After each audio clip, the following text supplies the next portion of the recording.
Mesdames, Messieurs, chers téléspectateurs, bonjour, excellente journée. Bonjour d'Algérie, c'est Béchar qui vous accueille comme chaque jeudi. Nous sommes jeudi le 10 octobre 2024 et nous allons avoir le plaisir de vous accompagner pendant 1h30, de 8h à 9h30 avec nos invités pour débattre de différents sujets. Nous allons avoir le plaisir aujourd'hui de débattre sur d'abord le mois d'octobre rose, qui est le mois de sensibilisation contre le cancer du sein. Ensuite, nous allons aborder la thématique du remplissage de Jorf Torba après les précipitations qui a eu lieu et qu'a connu la région le mois de septembre dernier.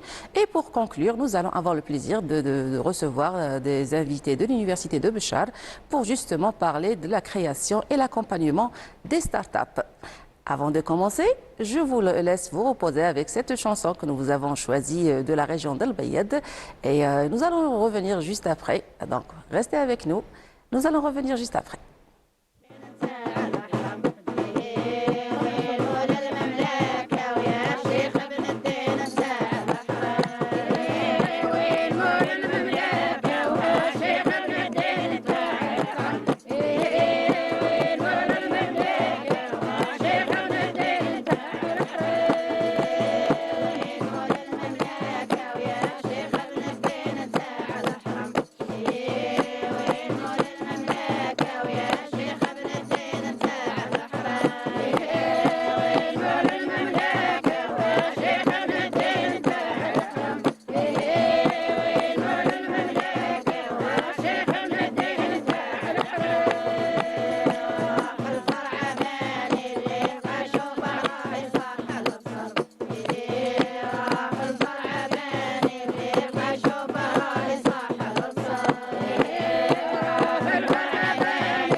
Et donc voilà, c'était la troupe folklorique d'El Bayed, de nos traditions, de nos grands-parents, de nos ancêtres, que nous souhaitons préserver justement. Alors j'ai le plaisir de recevoir à mes côtés Madame Alaouia Biara, présidente de l'association Al-Fajr, du bureau de Béchar et membre du bureau national. Alors bienvenue Madame. Vous êtes avec nous aujourd'hui pour parler justement du mois d'octobre rose et vous êtes tout en rose. Merci. Bonjour alors. Bonjour à tous, bonjour aux téléspectateurs. Ce mois rose, c'est un mois de rappel. Oui. Nous devons rappeler à tout le monde qu'il faut se protéger, qu'il faut se faire examiner, qu'il faut se détecter. Il faudrait que nous sensibilisons toute notre population, vu le nombre croissant de maladies, Oui. de cancer du sein. Et pourquoi un rose? C'est un rose qui reste une couleur optimiste, comme quoi ce n'est pas la fin du monde. C'est un Si l'on est- espoir. Oui, C'est un espoir exactement. pour les femmes de voir la vie en rose. Tout à fait. Justement, c'est le mois du cancer du sein.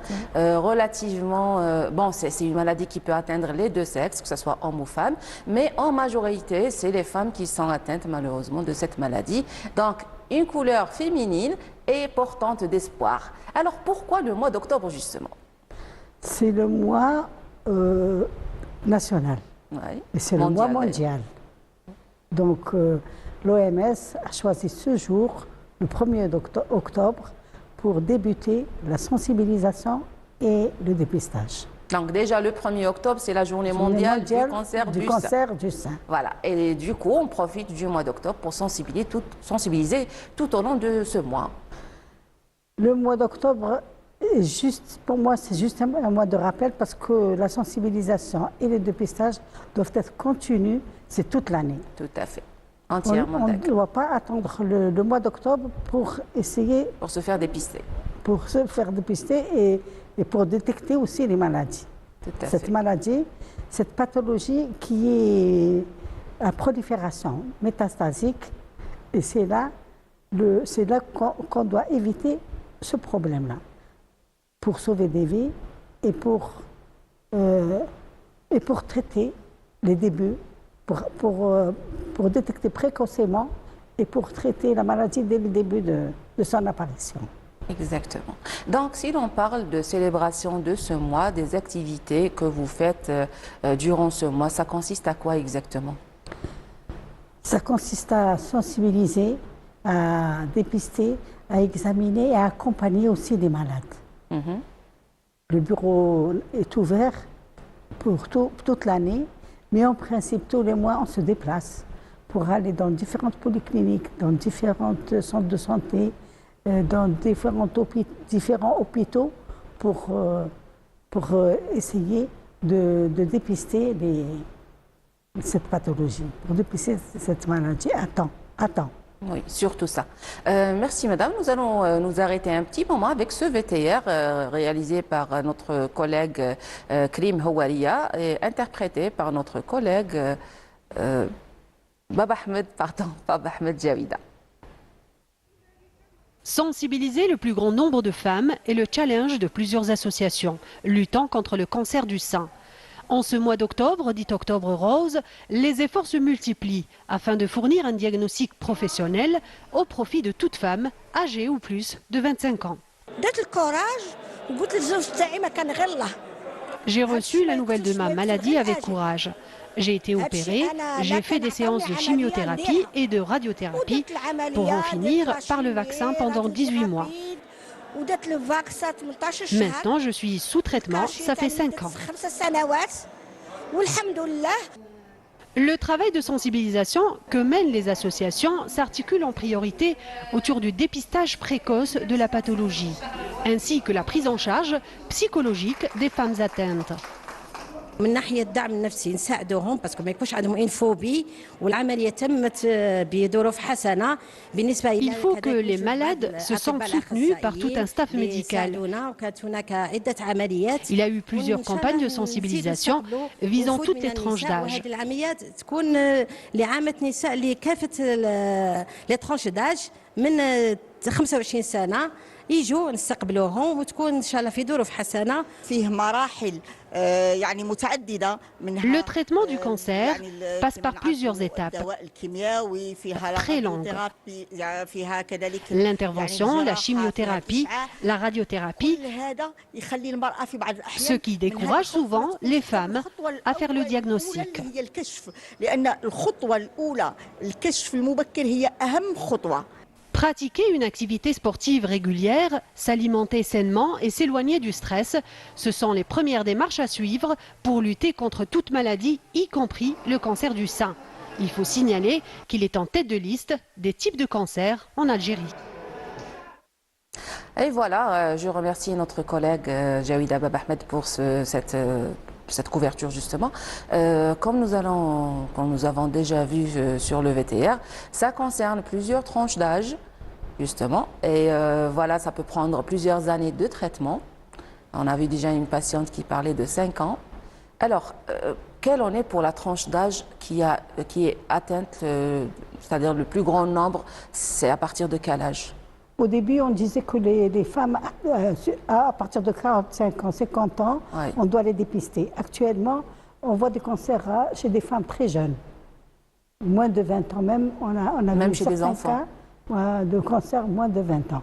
Donc, moi, je pense qu'à partir de la puberté, on commence à dépister les cancers. Il y a des pathologies, bien sûr, de sein qui ne sont pas cancers, des adénofibromes et d'autres pathologies du sein qui sont bénignes, mais on doit attaquer surtout les cas pathologiques de cancer. On doit dépister les pathologies du sein, parce que le sein est classé en première position en Algérie. Il atteint 14 000 à 15 000 personnes en 2022 et nous assistons à une croissance de cancer. Justement, donc maintenant, si on parle des causes de ce phénomène, pourquoi cette croissance et quels sont les principaux, on va dire, causes d'atteinte de cette maladie? Il y a plusieurs facteurs. Il y a des facteurs hormonaux. Il y a beaucoup de femmes qui prennent des traitements hormonaux de ménopause. Certaines incriminent la contraception. Il y a le stress. Il y a le régime diététique. Il y a le régime alimentaire. Il y a le tabagisme. Il y a l'hérédité. Il y a l'obésité. Et bien sûr, d'autres facteurs aussi peuvent s'ajouter à cela.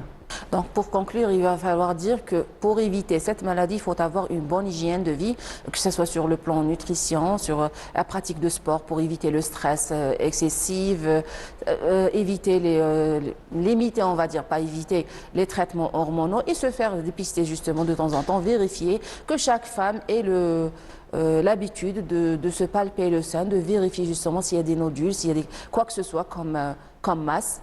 Et dans le cas de cette masse, ce n'est pas forcément un cancer.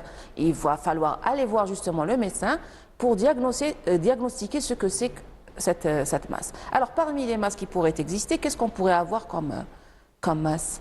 Absolument. Il y a des pathologies qui sont bénignes et notre devise, c'est d'aller rechercher les pathologies de cancer avec des examens. Bien sûr, il faut apprendre aux patients, aux femmes, toutes les femmes doivent savoir se palper, se faire examiner. La femme doit se mettre torse nu et se palper tous les mois à la fin du cycle. Pour les femmes ménopausées, se palper, elle doit choisir un mois, par exemple le jour de sa paye, la fin du mois. Elle doit choisir une journée et se faire palper. Alors l'examen doit se faire torse nu devant une glace. Et il y a 3 méthodes d'inspection. Il faut d'abord l'inspection et ensuite la palpation. Alors l'inspection, c'est qu'elle doit voir s'il y a un changement dans ses seins, voir la forme du mamelon, la couleur, s'il y a une rougeur, s'il y a une dépression, s'il y a une déformation du sein, un écoulement, tous ces signes. Elle doit se présenter en consultation. Dès qu'elle voit l'un de ces signes, dès qu'elle voit ou bien une masse, elle trouve la moindre petite masse. Et l'examen doit se faire, doit voir d'abord au niveau de la nuque, au niveau des aisselles, et de la base du sein jusqu'au mamelon. Donc elle doit se faire examiner, se palper, et à la moindre pathologie, elle doit se présenter à la consultation. D'accord. Quand elle arrive justement chez le médecin pour la consultation, quelles sont les méthodes reconnues pour justement détecter? Souvent, les gens se limitent à la mammographie. On a tendance à penser que la mammographie, c'est l'examen suffisant justement pour diagnostiquer. Alors, est-ce que c'est vrai? C'est tous les 2 ans, elle doit faire sa mammographie. D'abord, le médecin il va examiner, elle va lui montrer ses seins. Elle va examiner et on doit lutter contre le tabou parce que actuellement ça va, mais dans certaines régions c'est encore tabou. Exactement. Les gens ne se font pas examiner facilement. Donc on doit casser ce tabou. La femme doit se faire examiner, le médecin doit la palper, il doit rechercher des adénopathies, que ce soit au niveau des aisselles, du cou ou bien au niveau du sein. L'examen se fait soit linéaire, soit cadran par cadran, c'est-à-dire diviser le sein en 4 et examiner la partie interne et la partie externe, antérieure et postérieure. Ok, au-delà de l'examen, on a trouvé quelque chose, on soupçonne une tumeur. Alors, quelle est la procédure à faire? Pour les femmes jeunes, ouais, c'est une échographie mammaire qu'on doit faire. D'accord. Et pour les femmes à partir de 40 ans, on fait la mammographie. Alors la mammographie, il y a 2 lectures qui doivent se faire et le médecin, après les résultats du radiologue, le médecin doit prendre en charge la patiente. Si c'est un néo au stade primaire, donc c'est lui qui oriente la malade, soit en oncologie, soit en chirurgie, et il y a la radiothérapie en dernier lieu. D'accord, donc il pourrait y avoir l'examen de ponction. C'est la nanapathe qui devrait définir justement si c'était une tumeur bénigne ou maligne. Et quelle sera justement la procédure à faire ensuite. Et on pourrait se limiter à une ablation de sein et continuer sa vie normalement, sinon se faire suivre pendant un bon moment avec des contrôles réguliers. Maintenant, l'association, à quel moment elle intervient justement? D'abord, dès que la malade dès que la femme est diagnostiquée. Justement. C'est l'aide psychologique à ce moment-là. Il y a l'aide psychologique qui intervient parce que la femme, dès qu'elle apprend, des fois, actuellement, les femmes disent elles-mêmes leur compte rendu du cliché. Elles lisent le compte rendu et puis elles sont affolées. Il faut la prendre en charge psychologiquement. Il faudrait aussi prendre en charge son entourage. Il faudrait que son mari participe à sa durée de soins. Il faudrait que sa famille soit présente avec elle. Pour un soutien moral. Pour un soutien moral. Et il faudrait une volonté aussi. Il faudrait qu'elle ait une volonté. Il ne faut pas qu'elle s'abat et elle se laisse aller. Il faudrait qu'elle commence les soins et nous souhaitons que cette patiente commencera les soins le plus tôt possible et commencer selon l'avis du médecin. Je vous remercie, madame. On va revenir au débat, justement. Chers téléspectateurs, on va s'arrêter avec ce VTR, couverture de la journée médicale qui a eu lieu lundi dernier, justement, à l'école paramédicale, pour sensibiliser justement, de cette maladie. On reviendra juste après. Nos activités s'étendent jusqu'à la fin du mois. Le but de ces manifestations, ce sont la prévention, la sensibilisation, le dépistage massif et précoce du cancer du sein, parce qu'on sait que le cancer le plus répandu, c'est le cancer du sein.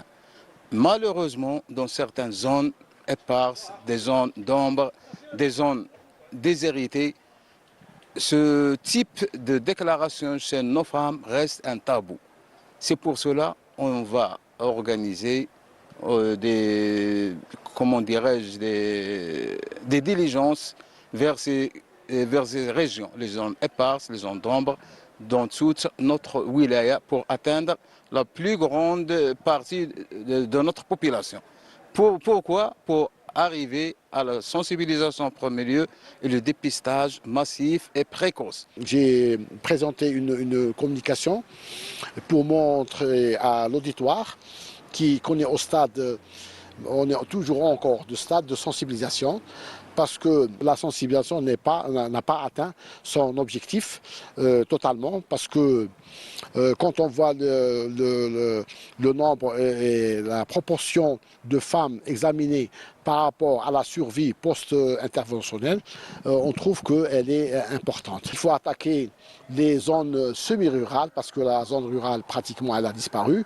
Donc les zones semi-rurales parce qu'ils n'ont pas l'occasion de consulter à proximité. Donc la zone urbaine, elle est riche. La femme, elle peut consulter chez la sage-femme ou le médecin généraliste ou le médecin spécialiste préférentiel. Voilà, donc j'ai insisté sur la sensibilisation parce qu'elle a un rôle très important dans la lutte contre le cancer du sein. C'est un cancer qui ne donne pas beaucoup de temps. Malgré la prise en charge, actuellement, on a les moyens, alhamdoulilah, qu'il y ait l'hormonothérapie, qu'il y ait l'intervention, qu'il y ait la radiothérapie, toutes les interventions concernant la prise en charge.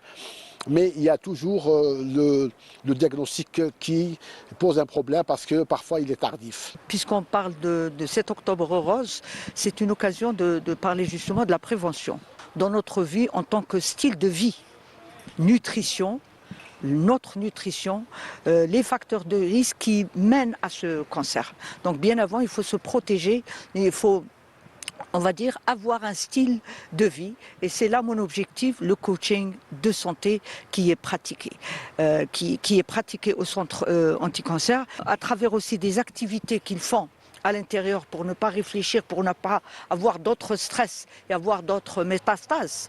C'est notre objectif, Inch'Allah.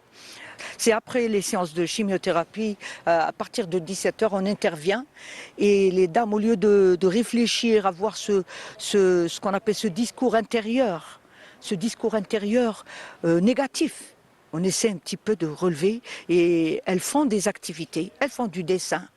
Celles qui cousent, elles font des petites choses. Donc c'est ce que je vais montrer. Et l'objectif dans tout ça, puisque notre pays, bien sûr, dans tous les centres anti-cancer, c'est gratuit, les séances de chimio, de radiothérapie.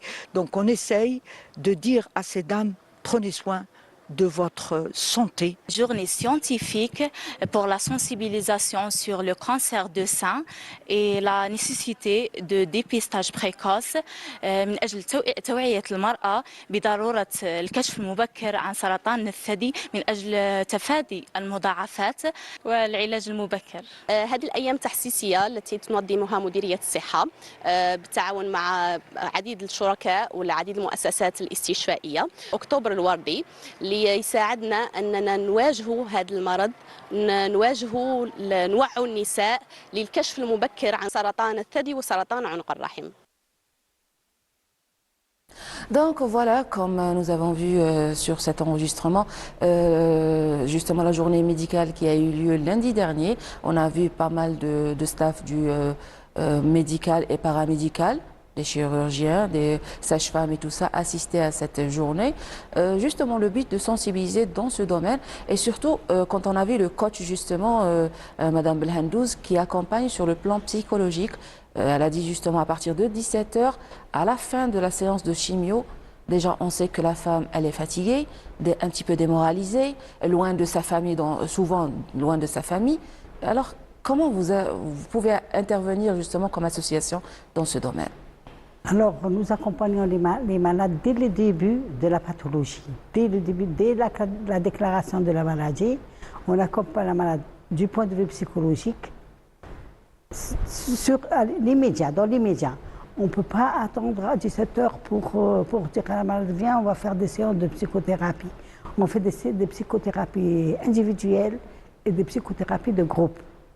Pourquoi des psychothérapies de groupe? Cette patiente qui est débutante dans la maladie, quand elle voit des anciens malades qui sont là avec un grand sourire, optimistes, voilà. Elles sont motivées, elles sont actives. Donc elle se dit pourquoi moi je suis comme ça, je vais vivre. On leur donne un espoir de vie. Exactement. Et cet espoir-là, c'est un pas dans la guérison. C'est un premier pas dans la guérison. Donc, on doit l'accompagner sur le plan médical, sur le plan psychologique et sur le plan social. Parce que la plupart des femmes sont démunies elles n'arrivent pas à payer pas le traitement c'est gratuit. C'est les bilans, l'anapathe, l'ostéodosimétrie, l'ostéosynthèse. Le suivi de manière générale, on va dire que ça rentre dans le traitement, c'est-à-dire que pour savoir la dose ou l'accompagnement médical qui devrait se faire, il va falloir aussi faire des tests, des analyses et tout ce qui en suit. Il faudrait d'abord l'anapathe, pas refaire l'anapathe, il faudrait rechercher les HER, oui. H2R. Donc il faut chercher les H2R pour aboutir à une thérapie. Ensuite, il faut un suivi. Si l'on parle par exemple du CAC de Béchar, on reçoit des personnes de différentes wilayas qui viennent de loin. Donc déjà, sur le plan financier, les familles qui viennent pour accompagner leurs malades, vous les prenez en charge ou alors c'est juste les malades? Les malades sont pris en charge. Du point de vue hébergement, parce qu'il y a les services de thérapie de jour. Ah oui. Comme le service oncologie. Le service oncologie prend toutes les malades, tous les services oncologie prennent leurs malades. Donc tous les hôpitaux prennent leurs malades. Une malade qui vient d'Alger, par exemple, elle a suivi sa chimiothérapie à Alger. Elle ne vient que pour la radiothérapie. Donc pendant cette période-là, elle est prise en charge à l'hébergement, soit au CAC, soit dans l'association Al-Fajr. Donc l'hébergement qui est assuré, le transport est assuré, la restauration est assurée, et pour d'autres soins que les bilans sont assurés. En principe, c'est la gratuité. Certains examens, certains radios qui sont... Les malades ne peuvent pas attendre, elles ne peuvent pas attendre son rendez-vous, elle va le faire en privé. Et bien sûr, il y a d'autres examens qu'on n'a pas à Béchar, comme la scintigraphie. Et pas à Béchar. Donc, elle se déplace vers Oran, Bel Abbès, Tlemcen, pour faire sa scintigraphie. Nous souhaitons qu'un jour à Béchar, ce service s'ouvrira. D'abord, Inch'Allah, on l'espère, on reste optimiste. Et on évitera ce déplacement pour ces femmes-là. Justement, là, on parle de malades de différentes wilayas. Est-ce que vous collaborez entre associations, mouvements associatifs? Donc, je sais déjà que vous êtes membre du bureau national de votre association Al-Fajr, mais est-ce que vous collaborez entre associations déjà? Oui. Parce qu'il y a pas mal d'associations à caractère caritatif qui optent dans ce domaine. Oui, bien sûr, nous travaillons avec toutes les associations. Par exemple, je travaille avec toutes les associations Al-Fajr. Parce que le bureau est connu, le numéro de téléphone est connu et tout le monde appelle. Nous travaillons avec la population. Dès que notre numéro est affiché au niveau du centre de radiothérapie, tout le monde appelle et nous avons reçu des femmes de Tlemcen sans association. C'est la patiente qui a appelé. Nous l'avons aidée dans sa radiothérapie parce qu'elle vient de loin, ne connaît pas la région. Elle n'a pas les moyens pour payer, donc elle vient peut-être sans argent, peut-être une quantité insuffisante. Et dès que le médecin lui demande d'autres examens pour pouvoir accéder à ces soins, à la radiothérapie, il lui faut des bilans nouveaux. Il demande un nouveau bilan, un nouveau scanner, une nouvelle IRM. Et pour cela, il faudrait qu'au lieu de retourner sur Tlemcen et la faire, on l'aide pour qu'elle la fasse sur Béchar. La tranche la plus touchée à Béchar, justement, au CAC, on trouve quelle tranche d'âge le nombre de plus élevé? Tout âge. Je sais, tout âge confondu. En principe, l'âge moyen, des femmes de 30 ans, 40 ans, à peu près, 30, 40, 50, ce sont les femmes les plus touchées. Nous avons bien sûr quelques femmes âgées, mais nous avons des femmes à partir de 25 ans, 30 ans et plus. Alors, comme prévention, quel serait votre conseil justement par rapport aux personnes qui ne se font pas dépister, ou alors qui savent l'importance du dépistage mais qui ne le font pas? D'abord, il faut sensibiliser. La sensibilisation est la première des choses. Il faut dépister, il faut organiser des journées. On n'attend pas, la femme ne vient pas frapper à la porte, c'est sûr. Il faudrait qu'on se déplace pour aller voir les femmes. Des fois, on fait des journées dans des mariages. Nous avons fait des journées de sensibilisation dans des mariages. Je me rappelle très bien, on était en déplacement avec les malades. C'est des sorties des malades qu'on organise. Et nous avons organisé une journée sur Igli. Et il y avait un mariage. Nous sommes rentrés dans ce mariage-là. Les patientes, elles se sont défoulées. Et nous avons pris le micro pour faire une sensibilisation au mariage. La sensibilisation doit se faire partout. Là où on doit essayer de sensibiliser les gens. Surtout celles qui ne veulent pas et qui n'acceptent pas de se faire examiner. Et certaines n'acceptent pas même de se faire soigner. C'est là le drame justement avec cette maladie, c'est que les gens ont du mal à la digérer. Souvent, on reste pessimiste face au cancer. Quand on entend déjà le terme, il y en a qui ne veulent même pas prononcer le mot. Je suis atteinte de la maladie, qui ne veulent même pas dire le mot. Ce refus, est-ce qu'il aide dans la guérison? Non, pas du tout. Surtout, parfois elles sont mal vues. La pauvre. Et la patiente, ce sentiment de pitié qui fait mal au cœur. C'est le sentiment de pitié. Certaines ne veulent même pas annoncer qu'elles ont cette maladie. J'ai connu des femmes qui n'ont même pas dit à leur mari que nous sommes atteintes de cancer. Ensuite, quand son mari apprend, ses enfants ne savent pas du tout qu'elle est atteinte. C'est son absence de la maison, qui fait apprendre, qui fait raisonner à tout le monde, à son entourage plutôt, qu'elle est en train de se faire soigner. De quoi? Ça reste toujours un point d'interrogation. Et c'est pour cela que tous, enfants, maris, familles, associations, tous nous devons accompagner cette personne-là pour l'aider à sortir de ce... Surtout les plus fragiles, parce que quand même les personnalités, ça change d'une personne à une autre. Il y en a qui sont plus fortes et qui justement lancent le combat contre cette maladie, qui réussissent à la fin, parce que c'est plus moral que physique finalement. C'est quand on est vraiment décidé à s'en sortir qu'on s'en sort. Mais les plus fragiles, elles ont vraiment besoin d'accompagnement, de sensibilisation, de soutien familial surtout. Et du mari en particulier, surtout pour le sein, parce qu'on sait que la femme, quand même, c'est un membre de sa féminité et elle prend très très mal le fait que voilà, elle doit s'en débarrasser. C'est pas évident, voilà. Il y a son sein, il y a sa chevelure, il y a son physique. Des fois, elle perd du poids. Et elles ne sont pas satisfaites de cette perte de poids.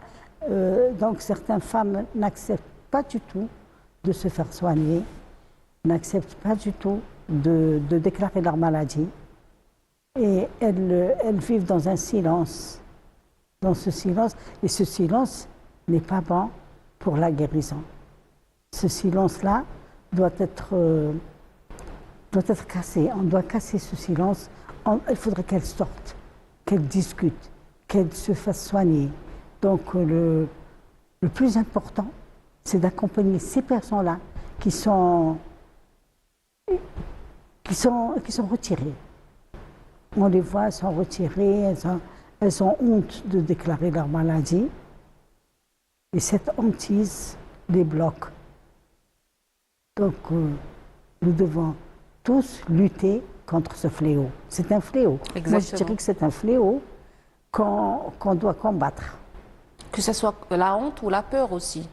Il faut rester justement, avoir la foi, déjà en premier lieu, s'attacher à la vie en deuxième lieu, et puis se dire que c'est une maladie comme tant d'autres. Il y a un traitement à suivre. Ce n'est pas une condamnation à mort. On a vu pas mal de personnes s'en sortir après 20 ans, 10 ans, 25 ans. Et voilà, il avait continué. Il faut rester justement optimiste. Et même plus, il y a des gens qui vivent actuellement, c'est pas le déluge, la maladie se soigne. Exactement. Et c'est surtout c'est un laps de temps. Je vous remercie, Madame Viara, pour toutes ces informations. Nous avons été ravis de vous recevoir et de discuter justement de ce sujet avec votre couleur en rose. Octobre le rose, nous restons optimistes et nous allons nous arrêter avec cette pause musicale pour revenir et continuer notre émission. Restez avec nous. Koranji de la localité de Tebelbala, un style traditionnel de la région. Et là, en continuant notre débat justement, j'ai le plaisir de recevoir à mes côtés le directeur de l'hydraulique, Monsieur Allal Khadim. Bonjour monsieur et bienvenue parmi nous. Bonjour madame. Justement, c'est pour parler du remplissage du barrage de Jorf Torba qui était asséché pendant longtemps. Alors, après les dernières chutes de pluie qui se sont abattues justement sur la région de Béchar septembre dernier, on a entendu dire qu'il a été rempli à 100% après tant d'années. Alors, que pouvez-vous nous dire sur ce remplissage, comment il a été attendu par la direction de l'hydraulique et comment il sera utilisé justement? Merci madame pour cette séance, pour éclaircissement des données pour le remplissage. Sur le remplissage du barrage de Jorf Torba qui a été chissé depuis juillet 2022. Après la chasseresse et aussi les travaux illégaux qui ont été réalisés sur l'autre rive des frontières pour ne pas permettre d'écouler aucune goutte d'eau pour remplir et le remplissage du barrage de Torba. Après les crues et la pluie du 7 et 8 et 9 septembre 2024, notre barrage, notre bijou, a été rempli totalement à 100% avec une quantité de 247 millions et une quantité diversifiée vers Oued Sewra, allant vers 1 milliard 82 millions de mètres cubes. C'est une quantité très importante. Très importante, justement. On a souffert de cette sécheresse du barrage sur tous les niveaux.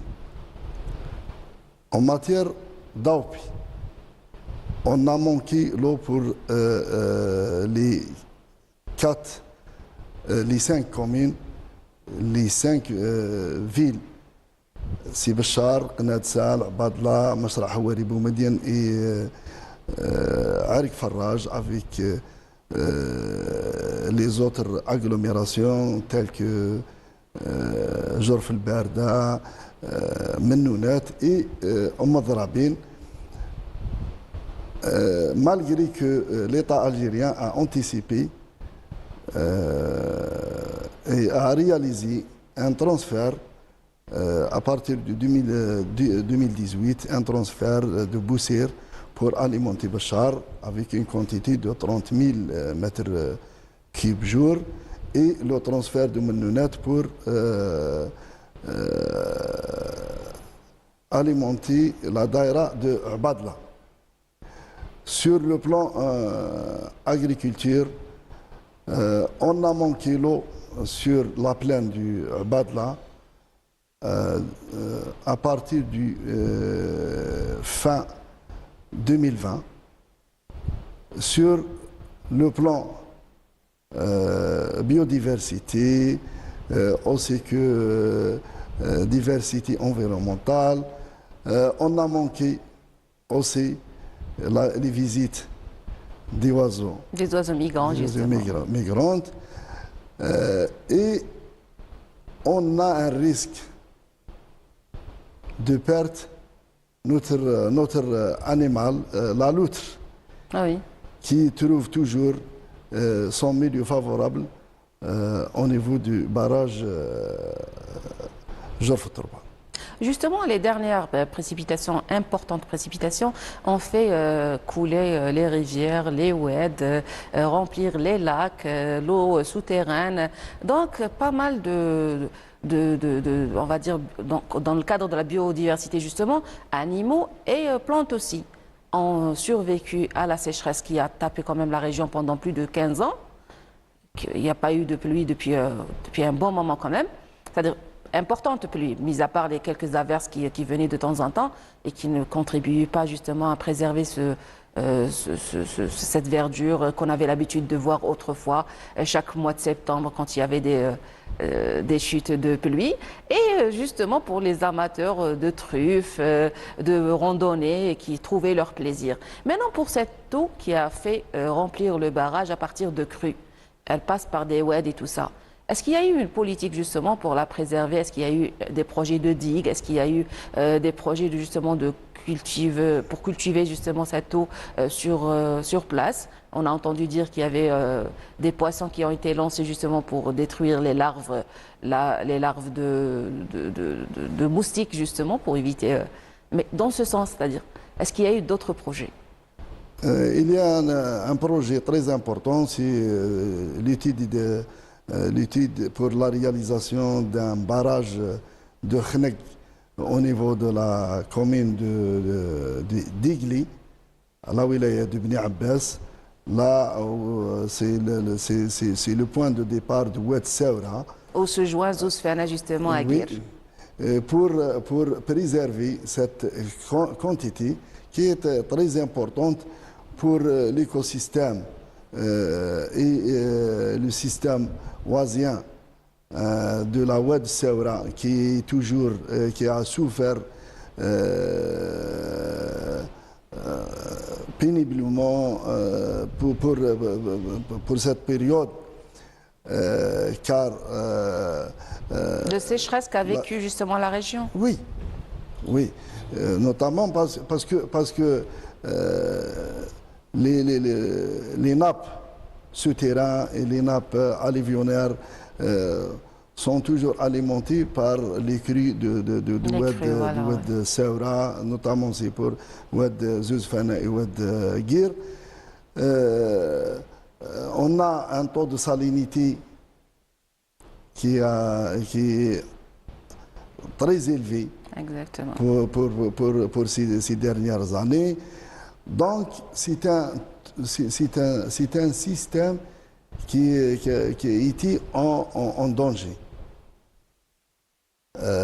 C'est pour cela l'État algérien a programmé la réalisation d'un barrage de Khneg sur les deux oueds, de Oued Zousfana et Oued Guir, pour conserver et préserver cette quantité très importante pour un tout. Ce n'est pas notamment pour l'agriculture et pour l'alimentation en eau potable, sachant que pour la ville de Béchar, Knetsa et Abadla, on a entamé les travaux de réalisation d'un deuxième transfert qui alimente la population avec une quantité de 80 000 mètres cubes jour, sera, Inch'Allah, mise en service fin novembre 2024. Inch'Allah. Je reviendrai vers vous, monsieur cher invité. Donc, nous allons nous arrêter un petit moment avec ce VTR sur le remplissage du barrage et nous reviendrons juste après. Fini le problème d'approvisionnement de l'eau potable pour les communes de Knata, Béchar et Abadla. Les précipitations climatiques qu'a connues la wilaya de Béchar le 7, 8 et 9 jusqu'au 10 septembre dernier ont été à l'origine du remplissage total du barrage de Djorf Torba. Il a atteint un volume de remplissage de plus de 247 millions de mètres cubes, soit un nouvel apport de 107 millions de mètres cubes. Cette quantité d'eau suffira à la population pendant 3 ans. Cependant, ce barrage sera destiné à son rôle initial qui est l'irrigation de la plaine d'Ubadla.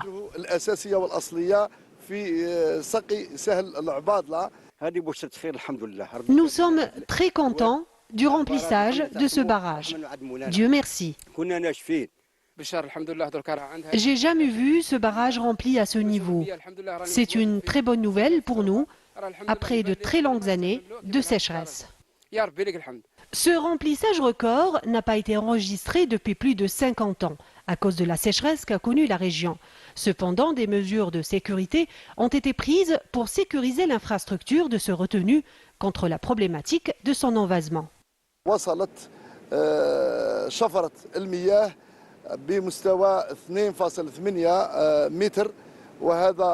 Le niveau d'eau a augmenté de plus de 2,8%, ce qui nous a incité à ouvrir les vannes par mesure de sécurité.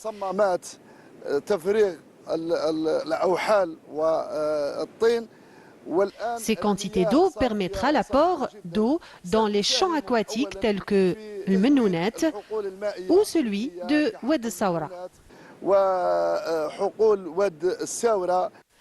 Une véritable aubaine, non seulement pour les amoureux de la pêche continentale, mais aussi pour les agriculteurs de la région, notamment ceux de la plaine d'Ubadla, qui s'étend sur 5400 hectares.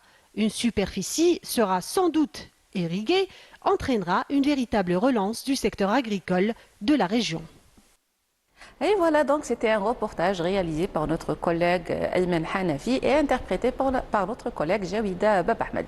Je reviens vers vous, monsieur Allel Khadim, directeur de l'hydraulique justement, pour parler encore de barrages où nous avons vu justement sur le VTR le remplissage qui a vraiment franchi carrément les aires de repos qui étaient réalisées à l'époque.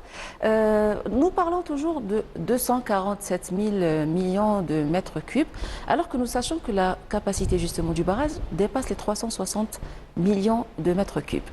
Cette différence, elle est due à quoi ? Cette différence, c'est dû à l'envasement, parce que le taux d'envasement du barrage est très important, sachant qu'il y a, on a plus des arbres et des digues pour ralentir les envasements. Donc on a un taux d'envasement très important. On a commencé une opération d'envasement pendant mars 2020, mais la quantité qui a été conservée pour la population, on n'a pas pu entamer cette opération qui sera, Inch'Allah, reprendre. On va reprendre cette opération pour le dévasement de ce barrage pour avoir la quantité initiale, c'est 360 millions de mètres cubes. Inch'Allah. Pour revenir justement à l'utilisation et la bonne gestion de l'eau potable, est-ce que l'eau du barrage, sachant que pendant un moment elle a été destinée à l'agriculture, à l'irrigation en particulier, est-ce qu'elle va être destinée aussi à l'eau potable pour renforcer justement l'alimentation des communes justement de Kenadja et Béchar en particulier? Pour le moment, on utilise l'eau de barrage pour l'alimentation en eau potable pour la ville de Kenadja et de Béchar. Pour avoir une distribution quotidienne, surtout pour la ville de Béchar et de Kenadja, notamment pour la ville de Ubadla et Msrah Houari Boumedine et Arik Farraj. Mais dès que la mise en service du deuxième transfert, le Gatrani, qui va nous permettre à une alimentation en eau potable régulière et quotidienne pour toutes les villes, le barrage se redirigera vers son but, son son initiale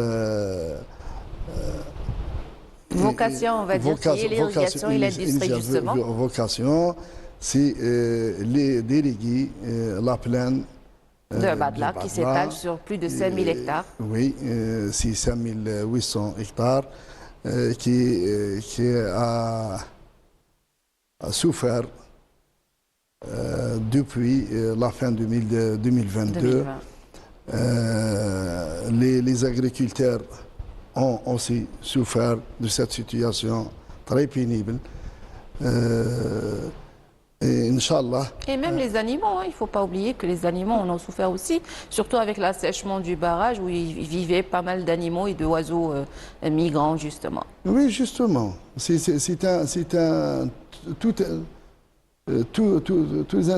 système qui a été perturbé par cette situation qui était due au changement climatique et aussi sur d'autres causes. Où le facteur humain joue un grand rôle, justement. Les constructions illégales, comme j'ai dit avant. Si l'on revient justement à l'utilisation de cette eau dans la préservation justement de...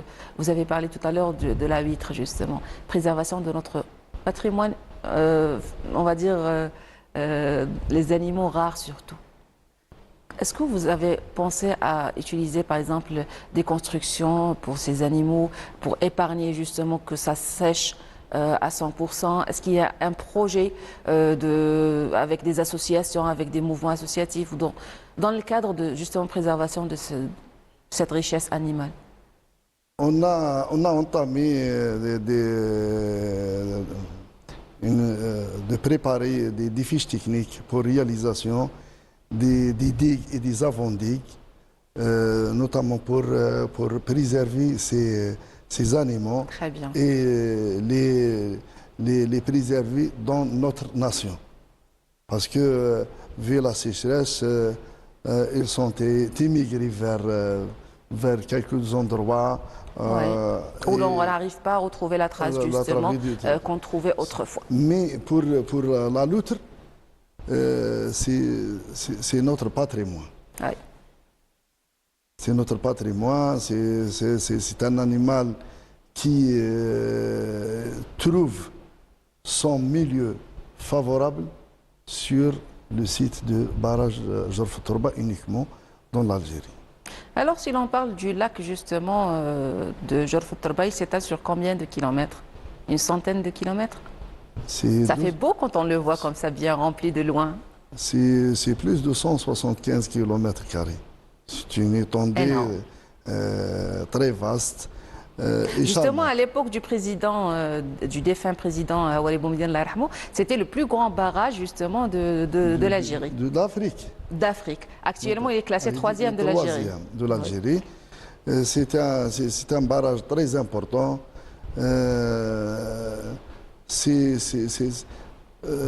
Reste dans l'histoire de l'Algérie parce qu'il était réalisé en 1969. C'est parmi les bijoux de l'Algérie.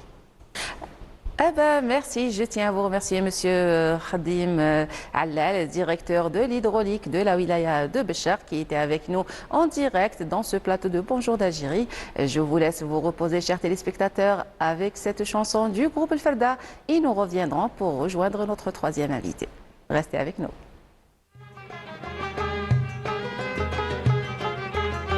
مطرة سعدنا شي اليام زيارة النبي المصطفى مرضي طوال وعيت من التخمام وجمر مهجتي زلافة ليها في خاطري هذاك من عام مو حال يا اهلي نتعافى حتى نزور سيد العرب والعجام المجد جد الشرافة أمضرع سعدنا شي أيام زيارة النبي المصطفى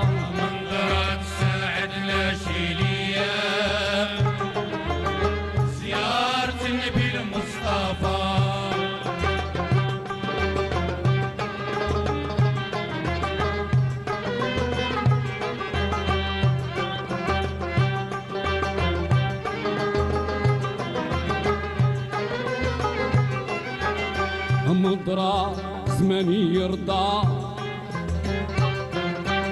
ويام نيتي بياضو نخدع إلى سميح الروضة وندير القليب غرادو عندي 4 زين النوضة مكتوب محتفل في نواضو ويدا ينوض ما يحكم فيه اللجام خفيف قلب الرفرافة نخفت ونعاند بيه العلام للدار نسبقو بمسافة منظرات ساعد العشيرية زيارة النبي المصطفى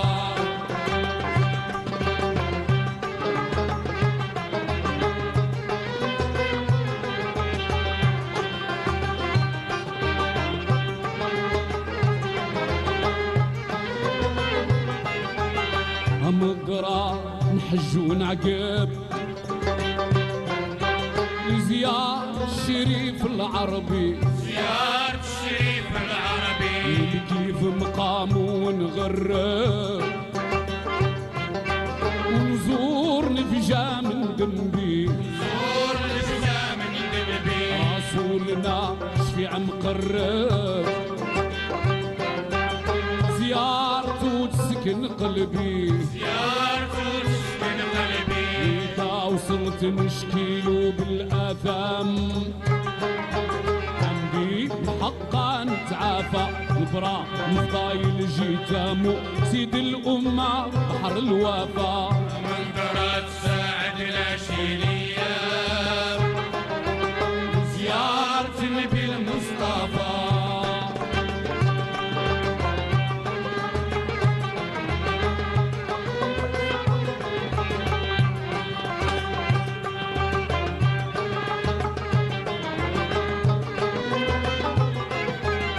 مقرا نقبل نمشي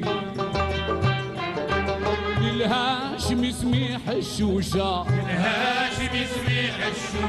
نفضى إلى بلاد القرشي زيارته همومي تفجا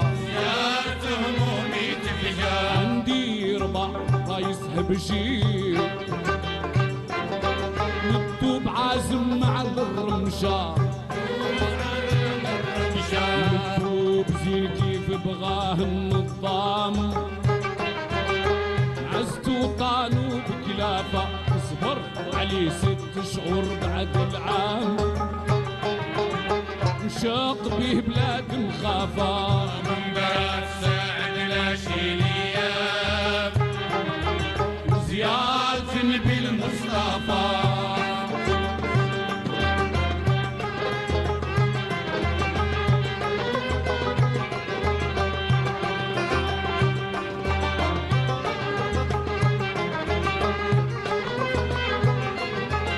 مقرا كمل ظني من لا تخيب فيها الظنة نمشي على زرق متعني دماء حدير ما يتهنى وكنزور قرة عيني وفاطمة عريس الجنة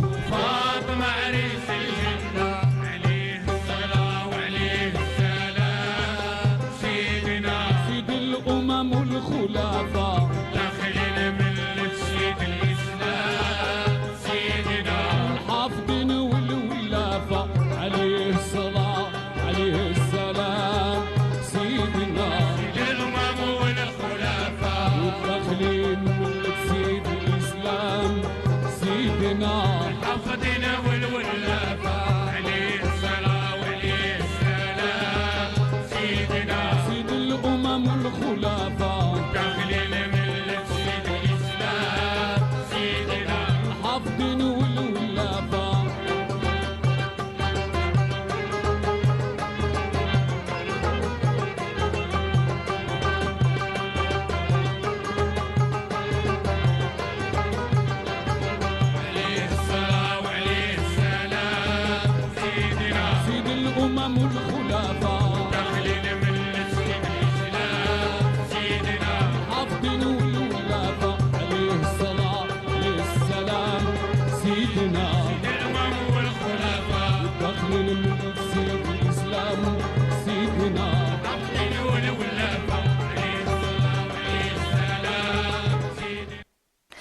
voilà de la bonne musique, l'un de mes troupes préférées. J'espère que vous avez apprécié cette musique du groupe El Ferda.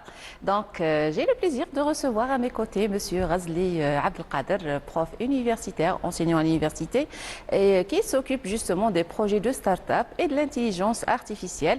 Bonjour monsieur et merci d'avoir répondu à notre invitation. Donc, merci pour l'invitation et la bienvenue pour vous, chers spectateurs. C'est moi qui vous remercie d'avoir répondu présent. Justement, nous allons parler de la création des startups. Pour commencer, j'aimerais bien qu'on définisse le mot startup et quelle est la différence entre startup et entreprise ou alors petite entreprise. Donc oui, d'abord, avant de parler, de discuter la définition d'une startup, d'abord, vous savez que l'université, donc après on cherche de faire deux objectifs de base qui sont l'enseignement supérieur et la recherche scientifique. Mais si on fait la recherche pour faire de la recherche, si cette recherche ou ce développement n'a pas de retombées sur notre société, donc ça c'est un problème. Donc pour cette raison, il y avait avant 2 ans une nouvelle vision du ministère de l'enseignement supérieur et de la recherche scientifique, surtout avec l'apparition du décret 275, donc qui a encouragé vraiment les enseignants et les étudiants pour faire des projets de fin d'études start-up aux projets de fin d'études brevets. Donc ça, c'est qui a peut-être encouragé tous les gens, même les enseignants, à ne pas lancer leur start-up, surtout s'il y a de la formation, il y a de l'encouragement, il y a aussi tous les milieux nécessaires pour développer les start-up. Donc maintenant, le troisième volet de l'université, c'est l'entrepreneuriat. Donc l'entrepreneuriat de les universités, c'était beaucoup plus avant. L'université de Béchar a démarré avec une équipe de développer, de faire de formation même internationale. Ici à l'université de Béchar, et plusieurs étudiants sont bénéficiés de ces formations, qui ont bénéficié des visites ministérielles à la Chine et en France maintenant. Il y a 2 projets qui sont déjà formés à la maison de l'entrepreneuriat de Béchar depuis qu'il a lancé ses formations depuis 2014. Mais maintenant, on discute de la nouvelle tendance de l'université, c'est de former des étudiants porteurs de projets. Et au lieu de laisser ces idées et ces développements au tiroir des bibliothèques, pourquoi à ne pas les exploiter ailleurs. Donc faire la recherche pour faire la recherche, développer des solutions, donc ça n'a pas de sens si la société vraiment n'a pas bénéficié de ces solutions. Donc pour cette raison-là, surtout j'ai dit avec l'apparition de la décision ministérielle de 75 qui encourage les étudiants de se regrouper de plusieurs facultés, de plusieurs disciplines. Donc on peut avoir un étudiant informatique avec un étudiant de la sociologie, avec un étudiant du droit. Aujourd'hui, alhamdoulilah, on a reçu un coup d'appel du ministère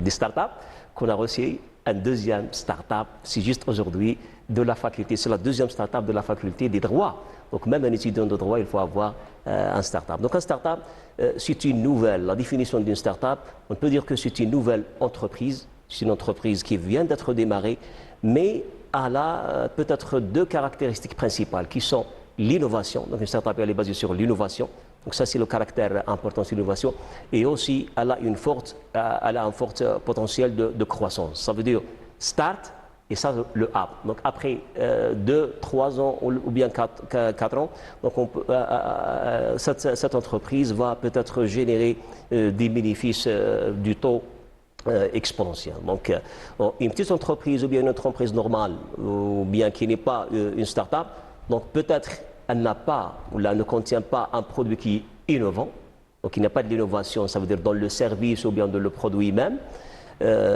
Ainsi qu'elle n'a pas cette forte croissance de développement. Donc c'est 2 critères déterminants pour pouvoir déterminer un start-up. Ça c'est techniquement, mais juridiquement aussi on parle que cette entreprise jeune, il faut qu'elle décroche ce qu'on appelle un label start-up.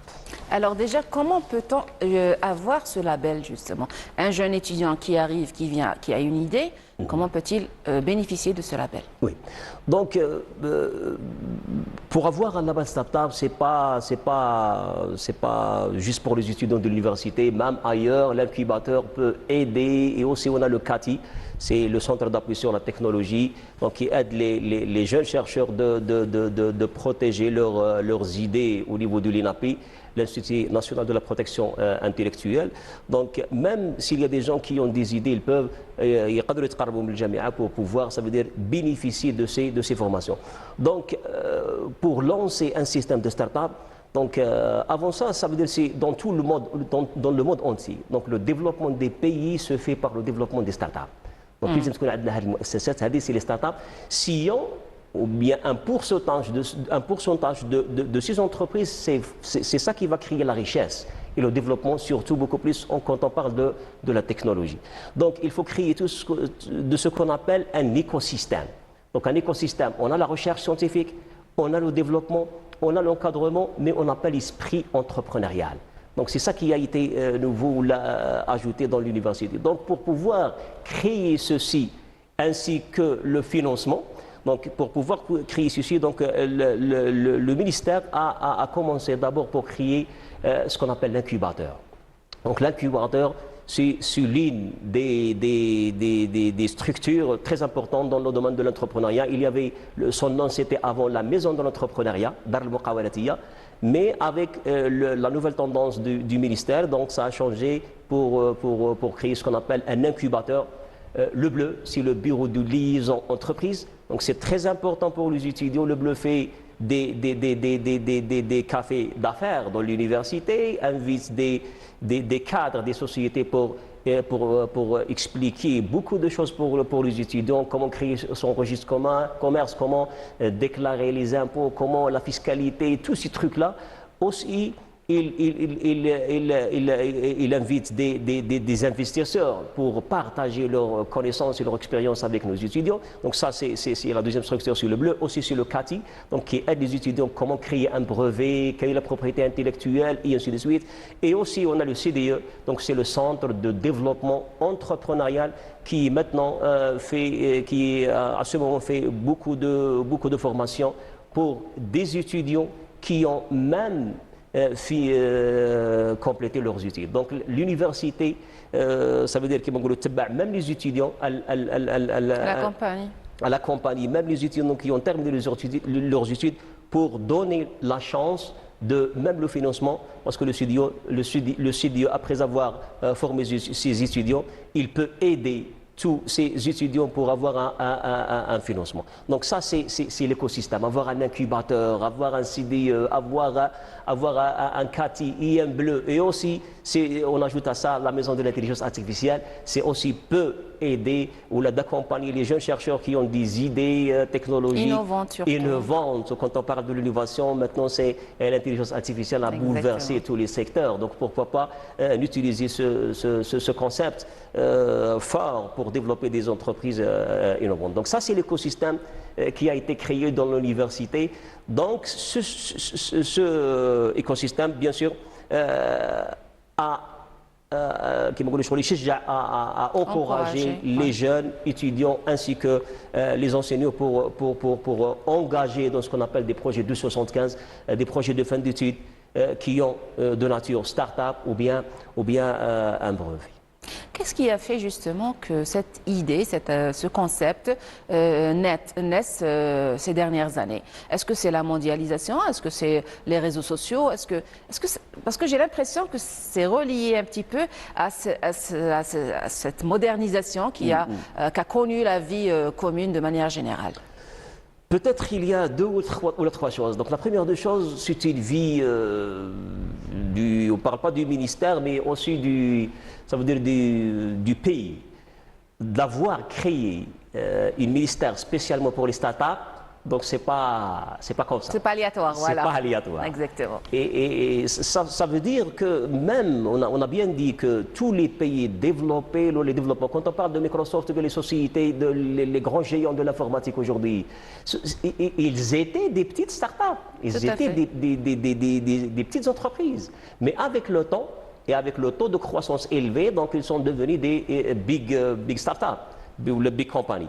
C'est justement le modèle du e-commerce. C'est des petits investissements à moindre coût par rapport aux grands investissements et qui ont fait leurs preuves justement sur le terrain, qui ont été justement appréciés par la population. On va ajouter à ça aussi la période Covid qui a ouvert la porte devant des créateurs de nouvelles idées et tout ça. Donc ça, d'abord, il faut que ça soit... Donc on a bien dit que l'État a eu une vision pour créer ce type d'entreprise innovante ou bien petites entreprises. Bien sûr, ça, ce n'est pas suffisant. Aussi, on a bien dit que notre ministère de l'enseignement supérieur et de la recherche scientifique a orienté les projets de fin d'études pour créer ce qu'on appelle des startups ou bien des brevets d'invention. Même les brevets d'invention peuvent être utilisés pour créer des idées innovantes qui vont être créer des produits innovants qui vont être à la base pour lancer une start-up. Donc ça, c'est l'écosystème. Donc il y a l'État, il y a l'université et aussi, quand vous avez parlé de la période Covid, donc là où il y avait ça veut dire donc il y avait des restrictions partout, les restrictions fermé, partout. Oui. Donc il faut chercher, c'est ça l'innovation. L'innovation, c'est, on veut donner une définition de l'innovation, c'est de chercher une solution pour un problème réel.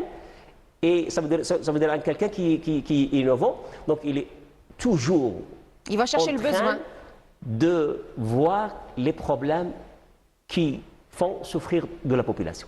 Tout à fait. Chercher le besoin là où il est, en grand buzz d'ailleurs. En grand buzz. Après ça, il va développer une solution et cette solution, ça sera l'innovation. Parce que même, on peut ajouter que la start-up, ça veut dire... la start-up, pourquoi elle fait cette croissance potentielle? Parce qu'il y a une forte demande de son produit ou de ses services. La période Covid, par exemple, toutes les idées de livraison des produits, il y a pas mal de gens qui ont... Par exemple, la livraison. À la période Covid, il y avait pas mal de personnes âgées ou des personnes qui avaient peur d'aller justement... à la supérette ou au magasin du coin, du quartier, pour ramener leurs besoins, justement leurs courses. Et voilà, il y a une personne, on va dire intelligente, super intelligente, qui a vu le besoin. Et elle a profité dessus, justement, en créant des allo-livraisons, des machins, des petites entreprises comme ça. Donc avant la période Covid, si on a posé la question à n'importe quelle personne, les mutafaïl, est-ce que vous pouvez imaginer que vous achetez des marchandises via une application après 3 mois? Pas du tout évident. Pas du tout, en Algérie, non. Mais ça veut dire que le problème, il était vraiment choquant et touchant pour les clients. Donc c'est ça. Donc une idée innovante ou bien une personne innovante, il va toucher quelque chose ou un point qui va vraiment toucher ses clients. C'est pour cela qu'il va avoir beaucoup de clients, donc automatiquement beaucoup de bénéfices, automatiquement cette entreprise va créer beaucoup de richesses. Le e-payment aussi a contribué justement parce qu'auparavant on connaissait que les gens avaient peur d'utiliser des applications pour justement toucher à leur compte, que ce soit CCP ou bancaire ou autre. Avec Covid, les malheurs des uns font le bonheur des autres, a justement encouragé les gens à utiliser ce genre d'application pour paiement de factures, que ce soit pour sonel gaz ou téléphone ou ligne téléphonique ou autre. Et à partir de là, cette confiance s'est établie justement par rapport aux consommateurs. Et elle s'est étalée sur les projets justement de paiement en ligne de toutes sortes, que ce soit achat en ligne ou... Oui. Donc ça c'est très important. On a dit qu'il aura un écosystème. Donc on a parlé de l'État, on a parlé du ministère et même aussi le CDE va faire aussi, le CDE travaille avec l'ANAD, c'est l'ancien ONSEJ, pour pouvoir ou là pour étudier, ça veut dire la faisabilité de financer ces petites ou la bien micro-entreprises, des PME. Donc c'est des petites entreprises. Donc le financement aussi c'est quelque chose qui est très important. Donc c'est un écosystème.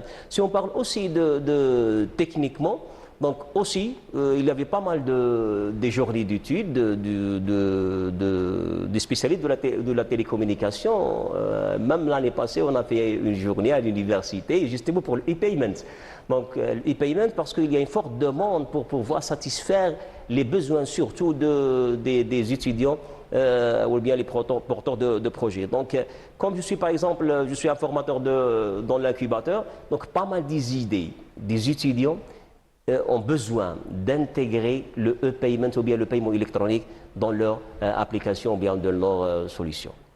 Est-ce qu'il va falloir aussi trouver solution pour éviter le type d'escroquerie? Parce que souvent, on a tendance à avoir peur du e-payment par rapport à ça. Les gens ont peut-être peur de se faire voler leur mot de passe, de se faire arnaquer par rapport à une marchandise. Quelles poursuites judiciaires pourront-ils faire? Est-ce qu'ils sont protégés par la loi? Et toutes ces peurs font que voilà, les gens sont hésitants face au e-payment. Donc bien sûr, quand on utilise, on ne parle pas juste de e-payment ou là, quelque chose qui est électronique, l'utilisation des mobiles, l'utilisation d'Internet, donc on est exposé à des forts problèmes, à des grands problèmes.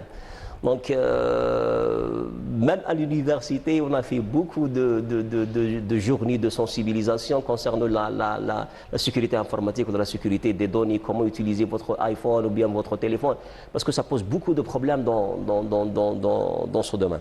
Donc, bien sûr, quand on parle d'une start-up, elle est confrontée à plusieurs problématiques. Et on a bien dit qu'une start-up utilise beaucoup, elle est basée sur une idée innovante et généralement c'est grâce à l'utilisation de la technologie. Donc à l'utilisation de la technologie, quand on parle d'une application donc, qui peut offrir pas mal de choses, demander ce que vous voulez et comment vous voulez et dans le temps que vous voulez, et vous pouvez aussi faire par exemple une comparaison des prix et pas mal de choses, et vous pouvez aussi payer électroniquement. Bien sûr, il y a des problèmes, mais ça, c'est géré parce qu'on n'a pas la sécurité informatique. Parce qu'un porteur de projet, quand il va développer une solution, il n'est pas tout seul.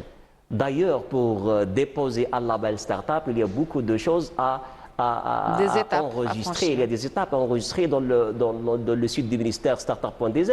Donc, l'une des choses, c'est bien l'équipe de développement avec qui vous voulez travailler. Donc, vous avez l'idée et, par exemple, si vous voulez utiliser ou développer une plateforme mobile, vous n'êtes pas un informaticien.